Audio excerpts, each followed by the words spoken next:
Hello and welcome to this part of the course where I'm going to be teaching you about international payment gateways. I'm going to explain what they mean and why they are important and what you need to have in place to be able to create these accounts for yourself.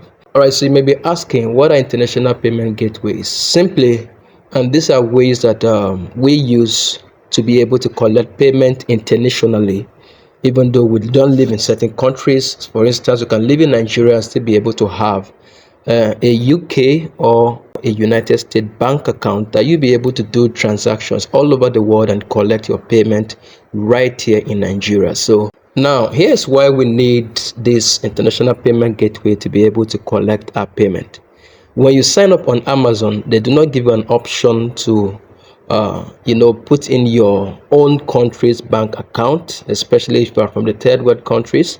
So by that, it means that you will be unable to collect money from the platform even if you make money. So why we need this payment gateway is because we will be able to use those platforms to be able to receive payment on the Amazon platform. And in the past, I have used a number of them, but we're going to pick one of them to work with. I've worked with Pioneer before.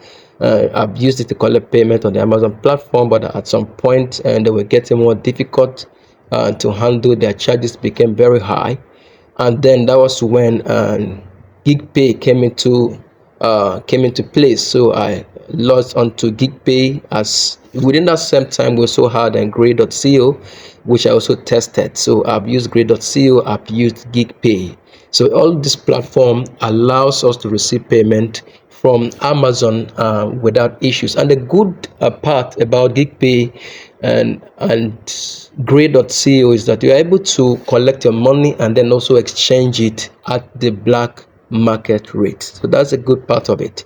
As for Pioneer, they were selling at the official rate, but these two platforms I've mentioned, you will be able to exchange your money at the black market rate. So for our own Amazon KDP journey and account setup, what we're going to be using is going to be grey.co. So grey.co is our choice because they are easy, they are straightforward to deal with, to be able to receive payment on the platform. So that's what we're going to be using.